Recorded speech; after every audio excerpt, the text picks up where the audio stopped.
ঘরে দেখে স্তব্ধ হয়ে দাঁড়িয়ে রইল শ্রাবণ। কিছুক্ষণ আগেই কবুল বলে এসেছে সে, গায়ে এখনো মেরুন রঙা পাঞ্জাবি। রীতিমতো বাবা মায়ের চাপে বাধ্য হয়ে বিদেশ থেকে ফেরা মাত্র বিয়েতে রাজি হয়েছে সে। এমনকি কনের মুখ না দেখেই বিয়েতে বসতে হয়েছে শ্রাবণকে। অথচ বাসর ঘরে ঢুকেই যে এভাবে একটা চমক খাবে তা ভাবেনি। বিছানায় ফুলের সমাহারের ঠিক মাঝে বসা কিশোরী শ্রাবণকে এক পলকে দেখে আরো বেশি গুটিয়ে এলো। এলোমেলো করে কোনো মতো পরা লাল টুকটুকে শাড়িটাও জড়িয়ে নিল গায়ে। ঠোঁট চেপে ঘুমটার আড়াল থেকে দেখার চেষ্টা করলো তথাকথিত বুড়ো লোকটাকে। তবে এই মুহূর্তে ঘুমটার আড়ালে থেকেই ধারা আবিষ্কার করলো চাচির কথা মতো তাকে মোটেই কোনো বুড়ো লোকের সাথে বিয়ে দেওয়া হয়নি। তার সামনে থো মেরে দাঁড়িয়ে থাকা লোকটা বেশ সুন্দর, একদম ছোটবেলায় তার দাদির মুখে শোনা সুদর্শন রাজপুত্রের মতো। এত সুন্দর লোক তো মোটেও বুড়ো নয়। বিষয়টা ভেবেই আরো গুটিয়ে এলো ধারা। চোখ নামালো সহসা, ভয় পেল, অজানা আশঙ্কায় ঠোঁট কেঁপে উঠল।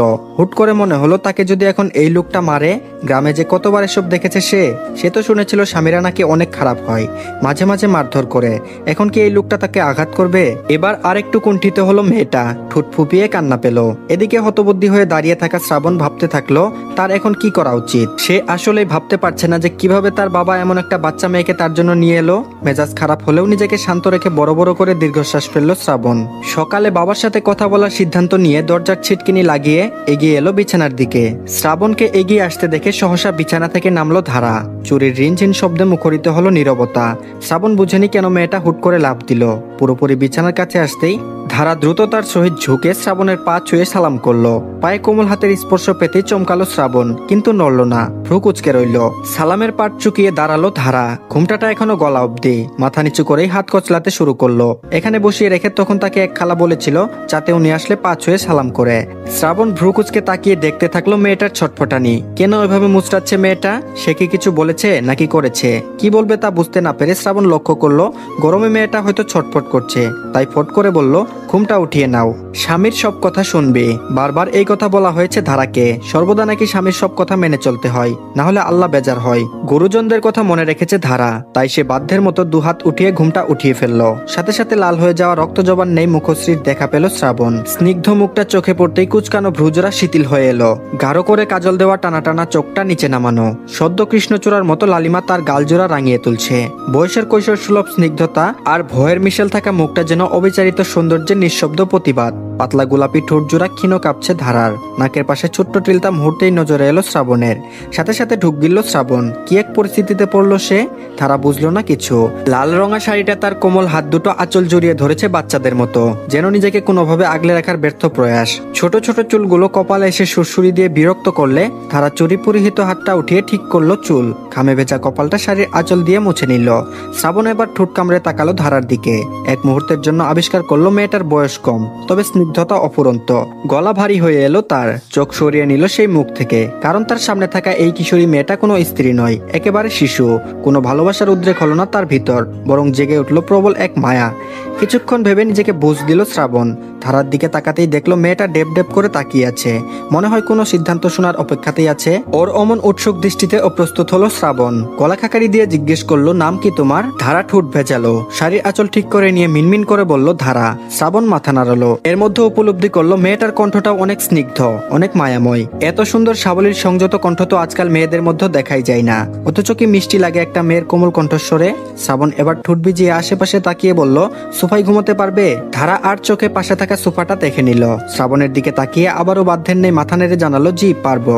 শ্রাবণ সন্তুষ্ট হলো। তার এমনিতেও কেন যেন খুব অস্বস্তি হচ্ছে, ভালো লাগছে না কিছুই। বিদেশ থেকে ফিরে যে তাকে একটা বাচ্চা মেয়েকে এভাবে বিয়ে করতে হবে, এটা জানলে ফিরতই না সে। দ্রুততার সাথে শ্রাবণ বিছানা থেকে ফুল ঝেড়ে ফেলে একটা বালিশ নিয়ে সোফায় রাখলো। এরপর বাম হাতে নিজের ঘাড় ডলে বলল, ঘুমিয়ে পড়ো তাহলে। বলতে দেরি, কিন্তু ফট করে বিছানায় শুয়ে পড়তে দেরি করলো না শ্রাবণ। ওদিকে মুখ ফিরে চোখ বুজে ফেললো লোকটা। এদিকে ধারা অপলক দৃষ্টিতে চেয়ে থাকলো শ্রাবণের পিঠের দিকে। অবাক হলো এত সুন্দর ব্যবহারে। তাকে বকাবকি করলো না, গ্রামের লোকগুলোর মতো মারলো না, ভেবেই মুচকি হেসে শুকর আদায় করলো সে। গ্রামের মেয়ে ধারা ছোট্টবেলায় বাবা মাকে হারিয়ে যখন সে চাচা চাচির বোঝা হয়ে দাঁড়ালো, তখন ওই মায়াকে টাকার বিনিময়ে শ্রাবণের বাবা সামিউল সাহেব ধারাকে গ্রাম থেকে নিয়ে এলেন। প্রথমে তিনি ভেবেছিলেন কোনো ভালো ছেলে পেলেই ধারাকে বিয়ে দিয়ে দিবেন, কিন্তু তার নিজের ছেলে এর মধ্যে বিদেশ থেকে ফিরে এলেই মাথায় বুদ্ধি উদয় হলো তার। ধারার মতো এত লক্ষ্মী মেয়েটাকে ছাড়তে ইচ্ছে হলো না আর। তাই নিজের ছেলে শ্রাবণের সাথে বিয়ে পড়িয়ে দিলেন তিনি। কিন্তু বেচারি ধারা কিছুই বুঝতে পারে না। তাকে যখন গ্রাম থেকে নিয়ে আসা হলো তখন তার চাচি তাকে বলেছে তোকে বুড়ো লোকের সাথে বিয়ে দিবে। এ নিয়ে ভীষণ মন খারাপও হয়েছে ধারার, কিন্তু ছোট্ট থেকেই অবহেলায় জর্জরিত মেয়েটা আর মুখ খুলেনি। যদিও এখন সে বুঝতে পারলো লোকটা মোটেই বুড়ো নয়। প্রচুর গরম লাগছে ধারার, তাই কোনো মতে সোফার কাছে গিয়ে বসে লোকটার কথা মতো শুয়ে পড়লো। তবে শোয়ার আগে পরনের শাড়িটা আলগা করলো ধারা। আগে কখনো এমন ভারী কাচের শাড়ি পরা হয়নি তার, খুবই অস্বস্তি লাগছিল এইভাবে থাকতে।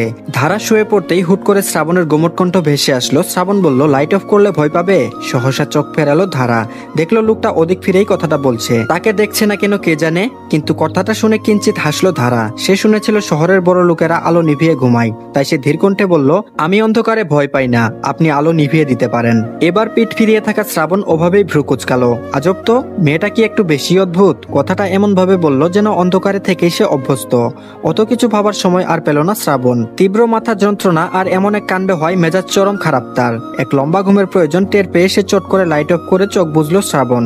আপাতত সবকিছু ভুলে গিয়ে আরাম করে ঘুমানোর আয়োজন করে ফেললো। অথচ অন্ধকারে আবছায়া লোকের পিঠটার দিকে তাকিয়ে রইল ধারা। লোকটা কেন তার দিকে পিঠ করে ঘুমিয়েছে, আবার এক বিছানাতেও ঘুমাতে দিল না কেন?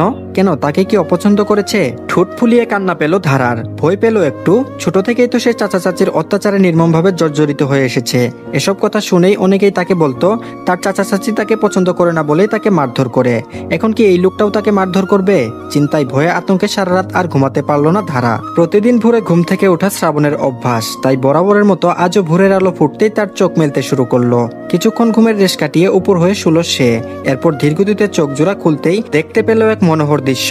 জানালার ফাঁক গলে আসা ভোরের ক্ষীণ আলোতে ফুটন্ত এক কিশোরীর মুখশ্রী স্নিগ্ধতার সাথে আলো ছড়াচ্ছে। এক সেকেন্ডের জন্য কিছু বুঝলো না শ্রাবণ। খানিক সময় পরেই তার সবকিছু মনে পড়লো। আর মনে পড়তেই তৎক্ষণাৎ দীর্ঘশ্বাস ছাড়লো শ্রাবণ। আবারও মনে মনে অসন্তুষ্ট হলো বাবা মায়ের উপর। কি দরকার ছিল এত ছোট একটা মেয়েকে তার সাথে বিয়ে দেওয়ার? চোখ বুঝে এসব চিন্তায় কাহিল হলো আবারও। চোখ মেলে তাকালো শ্রাবণ। গভীর দৃষ্টি ফেললো সোফায় কোনো মতে ঘুমাতে থাকা ধারার দিকে। ধারার গালে পড়ে থাকা একগুচ্ছা এলোমেলো চুল নিঃশ্বাসের সাথে হালকা দোল খাচ্ছে। ঠোঁট জোড়া আধা খোলা, নিঃশব্দ নিঃশ্বাসটা টের পাচ্ছে শ্রাবণ। সে আরো দেখলো মেয়েটার চোখ বন্ধ থাকার পরেও সেই কাজলে ঘেরা পাপড়িগুলো মনে করিয়ে দিচ্ছে গতরাতের থতমত নীরবতা। শ্রাবণ গতরাতে তাদের মধ্যে হওয়া কথোপকথন মনে করলো আর বুঝলো মেয়েটা অনেক সহজ সরল, নইলে এক কথাতে সোফাতে শুতে রাজি হবে কেন? আর শ্রাবণের অদ্ভুত আচরণে অবাক হবেই বা না কেন?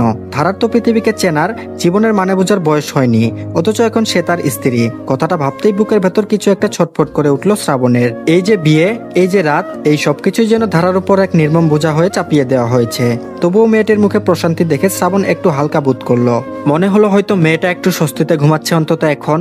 হয়তো এই মুহূর্তটা তার জীবনের সবচেয়ে নিরাপদ ঘুম, আর সেটা যদি হয় তবে সে কিছুটা সান্ত্বনা পেতে পারে। ধারা বেশ জড়সড় হয়ে সোফার দিকে ঘেঁষে ঘুমাচ্ছে।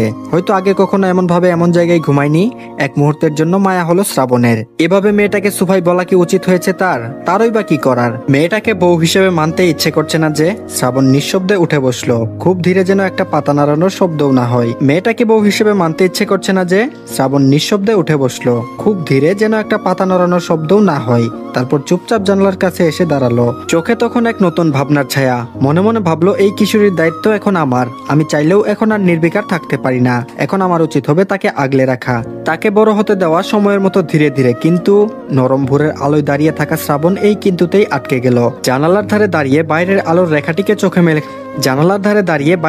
রেখাটিকে চোখে মেখে নিতে চাইলো। ভেতরের ধাঁধাটে ভাবগুলোকে স্পষ্ট করার চেষ্টা করলো। কিন্তু যতই ভাবছিল মনের ভেতর ততই গুটিয়ে আসছিল এক অসম্পূর্ণ বাস্তবতা। এই মেয়েটা তার স্ত্রী, তার ঘরে, তার জীবনে। সে তাকে কোথায় দাঁড় করাবে?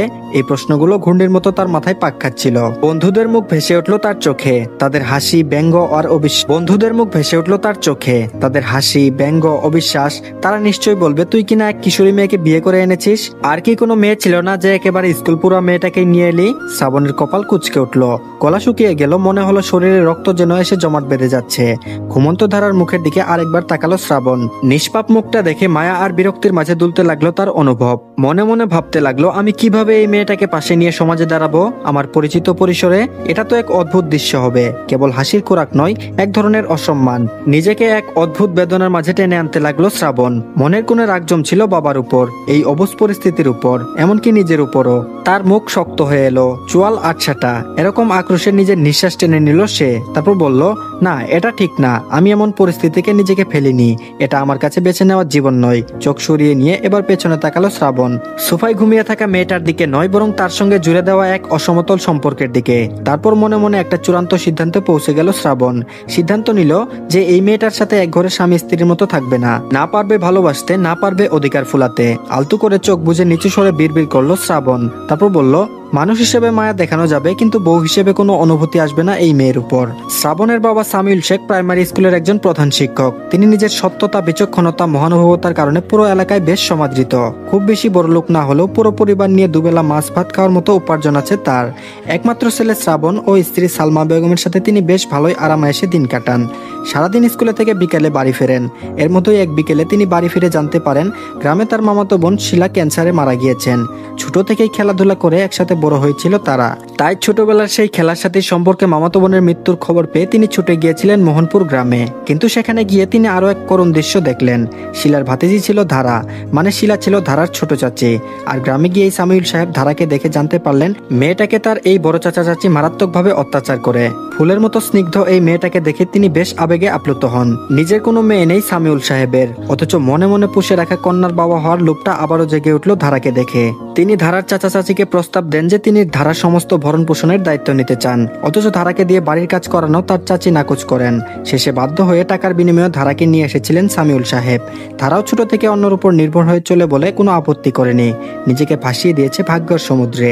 আর শহরে আসার পর শ্রাবণের দেশে আসার খবর শুনে সামিউল সাহেবের মাথায় দারুণ বুদ্ধি জেগে ওঠে। ধারাকে এমনিতেই মেয়ে হিসেবে ভীষণ পছন্দ হয়েছিল, তাই ছেলের বউ বানাতে এক বিন্দুও ভাবলেন না। ছেলে দেশে আসার সাথে সাথে ইমোশনাল ব্ল্যাকমেল করে বিয়ে পড়িয়ে দিলেন। সবকিছু ভেবে দীর্ঘশ্বাস ফেললেন সামিউল সাহেব। তিনি আসলেই জানেন না তিনি ঠিক করেছেন কিনা, কিন্তু যা করেছেন ভালোর জন্যই। চোখে আঙ্গুল বুলিয়ে আবারও চশমাটা পরে নিলেন তিনি। তার সামনে থাকা জায়নামাজের দিকে তাকিয়ে থাকলেন অনেকক্ষণ। ফজরের নামাজ পড়া শেষ, তার মনটা যেন একটু শান্ত হলো।